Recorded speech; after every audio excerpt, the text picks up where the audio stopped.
Hello everyone, welcome back to another episode of Tanks with CS. I'm glad to have you back. Today's video is going to be focused on, the Tier 6 British tank destroyer, the AT8. And unfortunately, today's video is also going to be a bit of a public service announcement, if you will, regarding, the implications of having to purchase and invest in this tank and having to play this tank. As they would say, perhaps the experience is not so good for your health.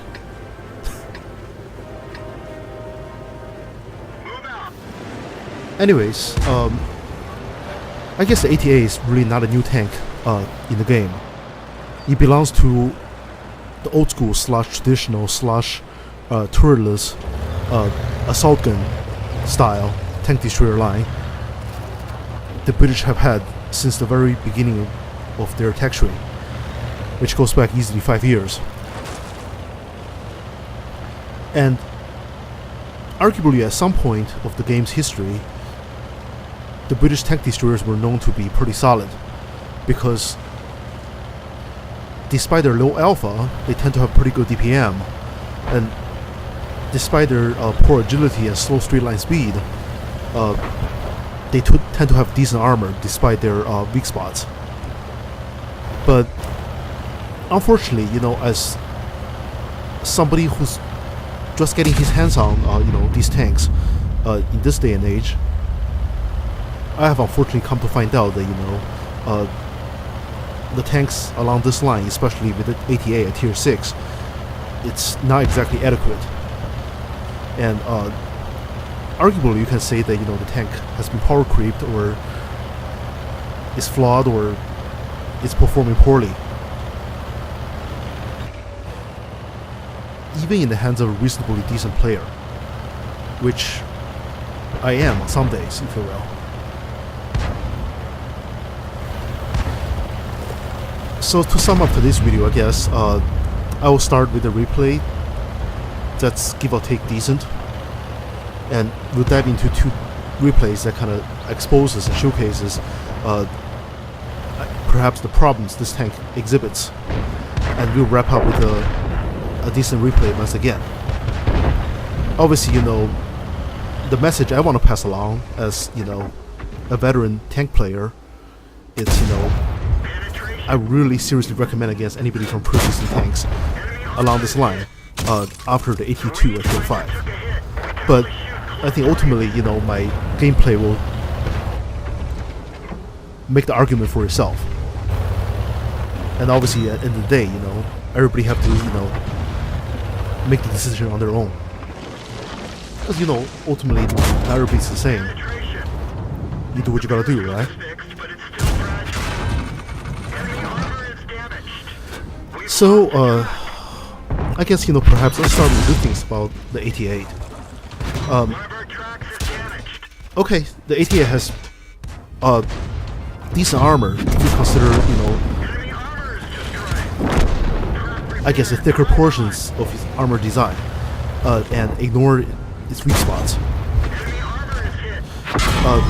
The side hull of the AT8, like the AT2 before it, has 100mm of armor.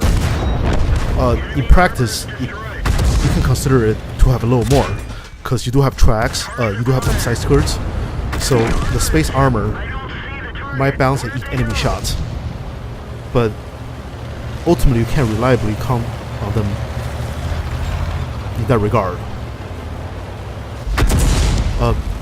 The front of the tank has 200mm of armor if you ignore the weak spots. And unfortunately, both the front and also the side of the tank lack any meaningful angling. So, whatever thickness you have is whatever you've got to work with. And, obviously, consider most enemies at this tier shoots AP ammunition. That means, they can normalize against your armor to an extent. So, angling is really a marginal proposition in this tank.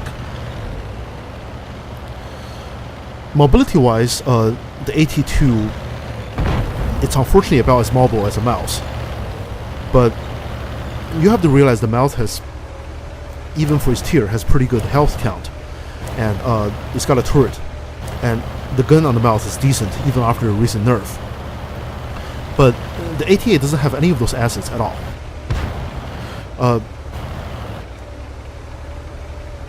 Sure, you can say that, you know, for a mid-tier tank destroyer, not having a turret is really not a deal breaker for most people. As you know, many tank destroyers that gets the same matchmaking also lack a turret. But as I have come to discover, as you'll probably end up finding out if you end up trying this tank, is the fact that the AT8 essentially has, arguably in practice, one of the worst gun arc available in the entire game. So that means you can't really turn your gun towards the left or the right without moving your hull a lot. So in other words, if you're being flanked by enemies, if the enemies are driving around you, if the enemy target is fast moving, sometimes, you know, you just don't have enough of an arc to train your gun onto the enemy and allow yourself sufficient time to aim and to, you know, put a shot into the enemy. But much rather you have to move your hull also. I mean, superficially it might not sound like a deal breaker, but the reality is that, you know, when you do move your hull, that movement produces a lot of bloom and throw off your aim and destroys any degree of accuracy you might have. And, you know, some people say that, you know, okay, you know, I played Hetzer before, I played the Stuck 3 before, I have a SU-100, SU-152, or ISU-152, or even 704, and, you know, having to move your hull to aim is just fine. But you see, those tanks can kind of afford to do that because their gun has plenty of penetration and a lot of alpha, and a relatively slow reload. So, you can have a pretty good game without having to aim and re-aim so many times, and you can, you know, really make your shots count. But unfortunately, with the AT8, what happens and what's happening is the fact that your essentially gets a 17-pounder gun, which is nothing special for this tier, despite its historical fame, for real. Because, you know, you can get the same gun on the Firefly, which is tier 6 medium tank, or a TOC 2, which is tier 6 heavy tank. You know, one important thing to know about those tanks is the fact that both of them have a turret, and the TOC arguably has better handling and a lot of health, while the Firefly has a turret and can go hold down and can maneuver relatively quickly. And those are the things you can do in this tank.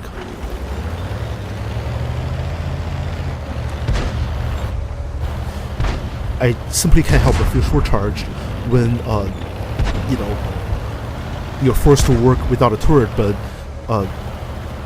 essentially have to use the same gun without any meaningful benefit when it comes to handling, accuracy, or even DPM.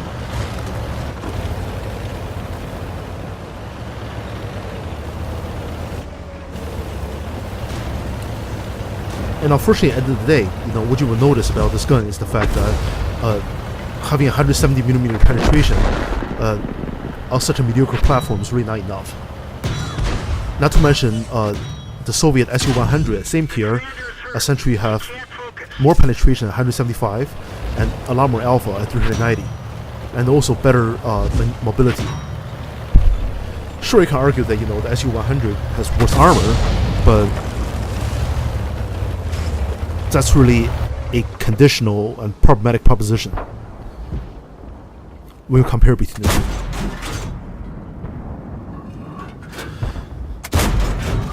I guess that kind of brings us to the issue with the tank's weak spots.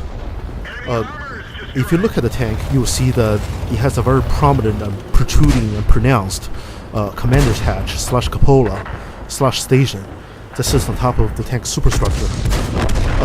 In real life, that thing can easily be 4 or 5 feet across, and it sticks up easily 4 feet. Obviously, in metric, that will be, you know, about 1.5 meters across and a little more than 1 meter tall. So it's really not a small target. And consider the fact that the commander's hatch sits on top of the tank, That means essentially when you are clearing obstacles or hills or terrain features, you will essentially be the very first chunk of your tank exposed to the enemies.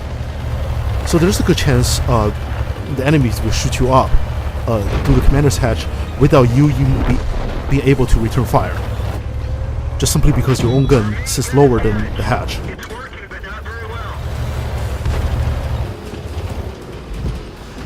And the tank also have a secondary and also equally prominent weak spot on the right side of the hull, which is the machine gun port. It's very pronounced, it's not a small size, and enemies with even a remote grasp of marksmanship can pretty easily hit it, even from the distance. And unfortunately, both these weak spots can easily be penetrated by even tier 5 guns that have barely 100mm penetration. So that means despite having 200mm of armor in the front of your hull and 100mm of armor on the side of your hull, and despite angling, chances are if the enemy knows when to shoot and where to shoot, ultimately the armor scheme of this tank is not very effective. As you can see in this situation, my gun arc is being a huge problem for me, because in order to shoot at enemies, I have to slowly maneuver my tank outside of cover, and I have to expose myself.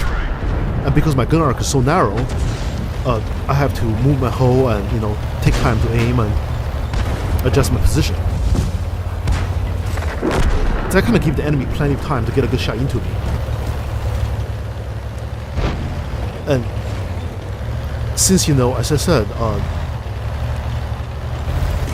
the armor scheme of the tank is not so effective, sometimes you might want to angle the entire hull and then use the gun arc to compensate for the angling, which is a tactic many people who are used to playing something like the Tortoise or AT8 would do.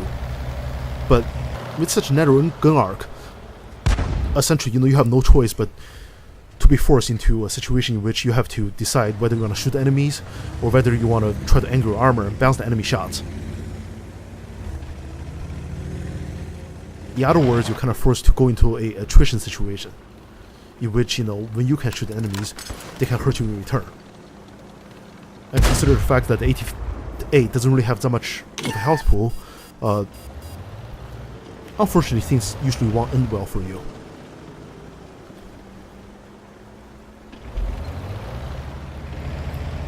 Another and also unfortunate thing to note about the AT8 is the fact that the situation with your gun arc is not simply limited to how far you can train your gun to the left of your hull and also the right of your hull, but also how much elevation, how much depression you have. I believe the tank only have 5 degrees of depression, and elevation is also equally mediocre, which is for better or for worse, the experience many tankers will never have to experience if you stick to some of the quote normal tanks, if you will. So, as you might have noticed, while I was taking cover on the field and trying to bounce and spot the enemies, my relatively protected position, due to the downhill sloping, kind of prevented myself from being able to train my gun against enemies, because I don't have enough elevation to compensate for the downhill orientation my position forced me into.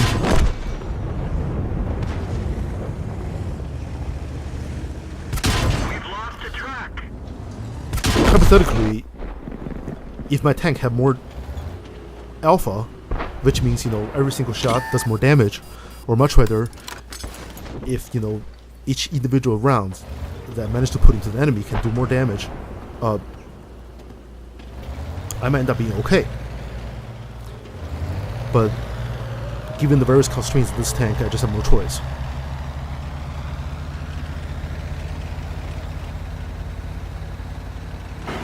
And unfortunately, after my untimely demise, and the enemy quickly overran the field and also dominated the city, and my teammates are unfortunately relatively incompetent,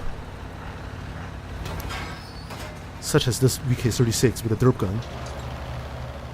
Highly unusual weapon choice, consider his tank is capable of mounting the 75mm Konish or the short AT8, which are both pretty decent weapons for tier 6. It looks almost suspicious because his tank actually has the top turret, which means, either he's been grinding for a while or he has pre-XP his tank. But then if you look at how slow his tank moves and how clumsy he turns, I can't help but suspect the guy might be a noob, but he might have a pretty, should I say, inexperienced crew. But I guess it's, what tanks have come to a mid-tier.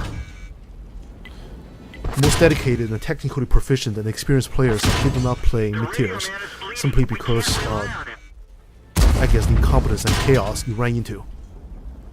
I mean, because ultimately, if you want a game in which you get to derp around and, just be mindless, you should be playing Grand Theft Auto instead or something else. It is what it is.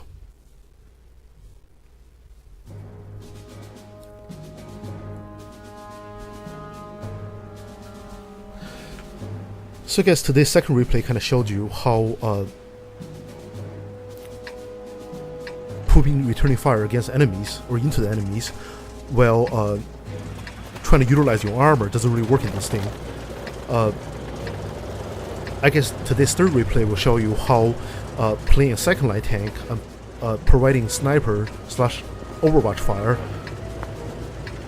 also doesn't work. Which is unfortunate because usually when you are dealing with a slower tank destroyer and when you are dealing with a tank destroyer that's vulnerable to flanking and it's kind of susceptible to enemy damage when you are forced to turn, you might say that, just, keep the enemy at arm's length and, try to engage him from afar. And, it's a tank destroyer. Maybe your camo could be decent. Maybe your gun will handle well while you're sniping. But I guess, this replay will show you how and why that's definitely not the case when it comes to the AT8.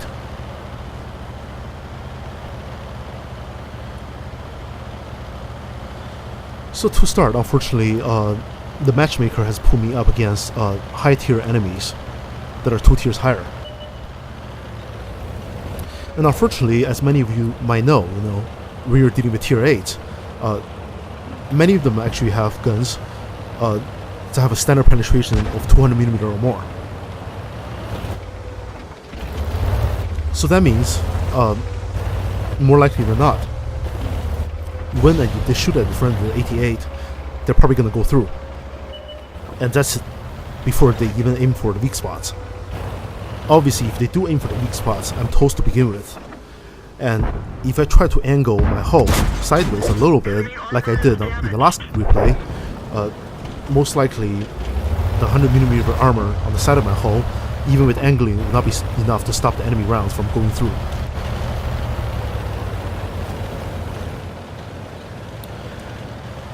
And in this replay, given the matchmaker, I decided to not go into the valley / alley on the west side of the map, just simply because most likely there's going to be a couple of enemy high tiers camping towards the other end of the corridor that can simply put high penetrating rounds into my tank, and that couldn't effectively reply. On the east side of the map, I know most likely some of my team's tank will be brawling the enemies from a distance, and I can hopefully provide some support fire and cover fire for them without putting myself into too much of a vulnerable position. But ultimately that's wishful thinking because, as you can see, I'm being engaged by multiple enemies who are crossing the hill, the ridgeline. But because, I'm close enough to the enemy and my weak spots is so prominent, they'll have no problem hurting me at all. And because their gun is actually mounted higher up on their tank, and because they usually have turrets, they can shoot down onto my tank from elevated and covered positions without being exposed themselves. And, I obviously struggle to return fire effectively. Meanwhile, And unfortunately, the weak spots in my tank are first and foremost exposed to the enemies even before I can even shoot back. They seem to have no problem hurting me at all. Not to mention, because my position is relatively exposed, I am relatively vulnerable to artillery, and I have been hit multiple times. But considering my narrow gun arc, I simply could not take meaningful hard cover against enemy artillery while still being able to return fire. Bail out. This vehicle is had it. As you can see, I tried to use the rack of the friendly Churchill heavy tank as a piece of hardcover, but unfortunately, I got hit by enemy artillery anyways. And ironically, the hardcover obscured my own gun, and I couldn't return fire against enemies. But they had no problem putting round after round into my tank and destroying me.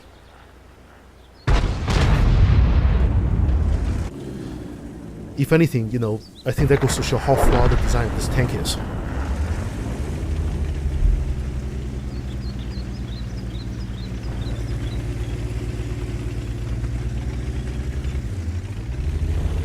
And more unfortunately, after my untimely demise,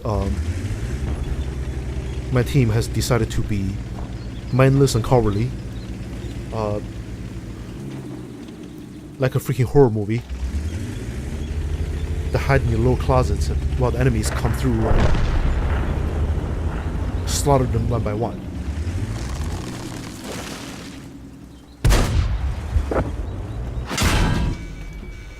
I'm sure for some people who are familiar with the gameplay style of, let's say, the AT7 at Tier 7, which is a successor tank to the AT8 along its tech tree, they will say that perhaps I can use some sort of hardcover to cover up the commander's hatch and also the machine gun port, while showing my main armament / gun on the other side of the cover. But unfortunately, that doesn't really work on the AT8 like the U will work on the AT7, simply because the gun on the AT8 is not really off to the side that far, and the machine gun port and the commander's hatch, they sit too close to the gun. Given the narrow gun arc, by the time you maneuver out of cover and get your gun onto the enemies, most likely some of those weak spots would have been exposed anyways. And perhaps some people will say that, sure, the enemy can put rounds into weak spots, but, you can simply tribute them and you can, hurt them in return. But another thing to consider is the fact that usually when you get hit in the commander's hatch, the commander quickly dies. And also, unfortunately, if you get hit in the machine gun port, the loader who sits behind it usually dies also. And when your tank destroyer already has relatively poor vision and scouting and spotting ability, having a dead commander is really a kiss of death.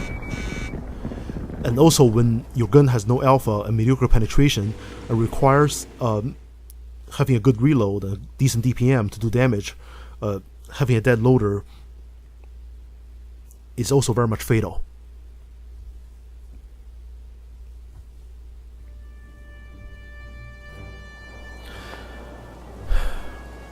Last but not the least, this replay actually is the very last replay I had, or should I say the very last game I had in this tank before I sold it.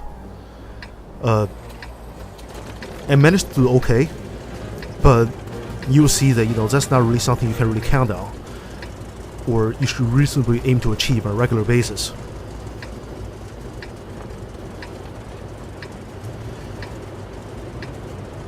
And also in this replay, I managed to somehow get first class. Perhaps that goes to show that, the tank is both unpopular and not very well played by other players.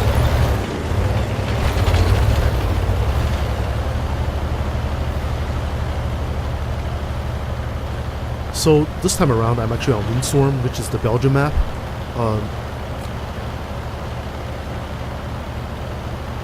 I decided to go into the city rather than the hilly area outside of the city on the north side of the map, simply because in the hilly area, you have to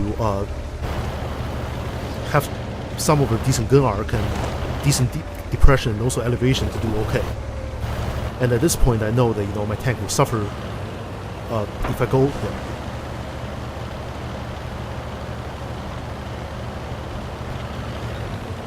I guess perhaps one way to look at this tank is the fact that in a way it kind of behaves like a tier 6 M3 Elite. As in, having a gun with mediocre performance, not enough alpha that sits on one side of your hull, and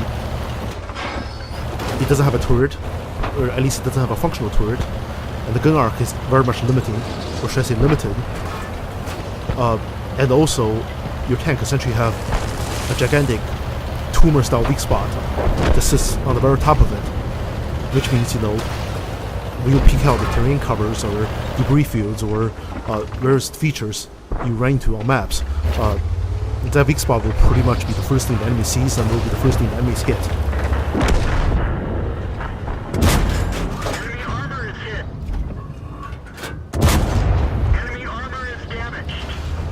As you can see, so far I have lucked out because I ran into enemy Japanese medium tank, which has really mediocre armor, and the engagement range is not so close.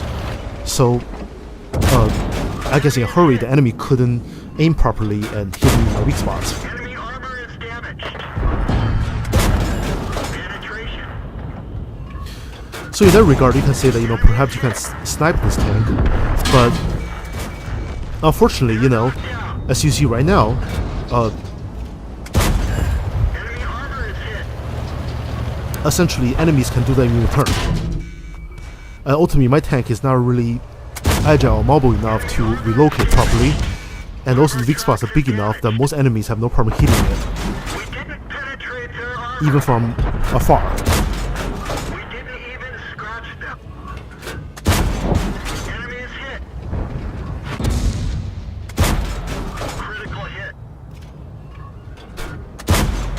Penetration. Luckily, despite putting multiple rounds into me, the enemy AT8 also struggles to train his weapon onto me while maintaining some sort of armor protection by angling his hull. And thankfully, the enemy Japanese heavy tank, who was spamming high explosive rounds, did not aim properly and happened to hit my tank along a relatively thick patch of his armor. Enemy armor is hit. Penetration. Had the enemy heavy tank aimed properly and used an armor-piercing round, most likely Penetrate their armor. he'll penetrate my tank and do pretty solid damage.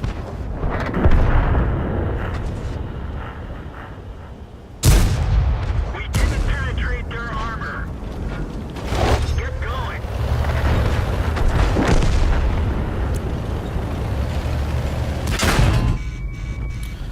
As you can see in this situation, my limited gun arc kind of forced me to move my hull non-stop in order to engage enemies, and unfortunately that put me in a relatively vulnerable position.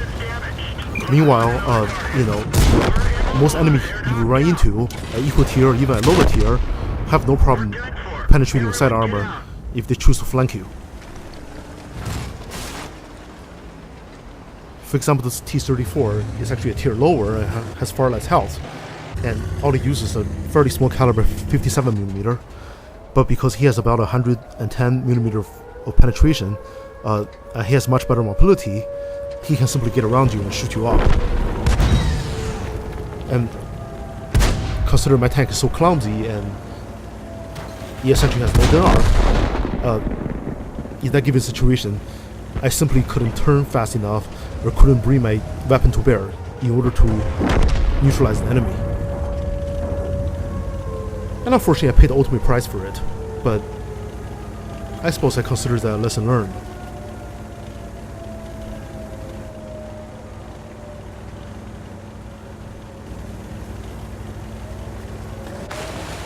But ultimately, I guess, at the end of the day, sometimes, even when you volunteer as the sacrificial lamb, you volunteer as a punching bag, you're the meat shield, you are the HP sink,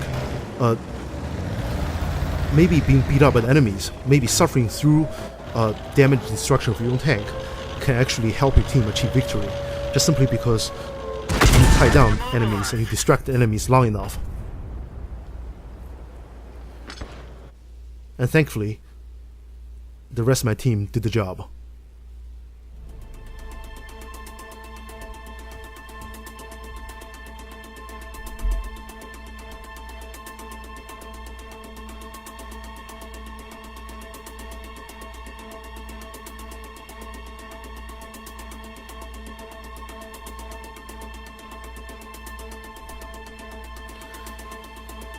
So I guess the very first game, I did a little over 1k, got second class. So looks like people aren't doing that much damage to this tank. And unfortunately, because of the narrow gun arc and relatively poor gun performance, along with poor handling of the tank, I couldn't do much more, even in a favorable situation.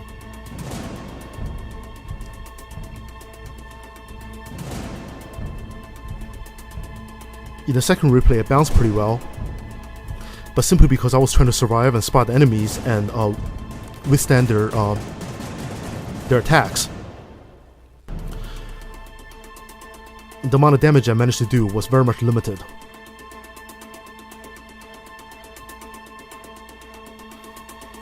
And unfortunately, in the third replay, the poor handling and narrow gun arc of my tank very much limited what I can do in that given situation. I can only hunker down, hope for the best, and do what I can, but it was just so hard to win the fight when you have your hands tied behind your back.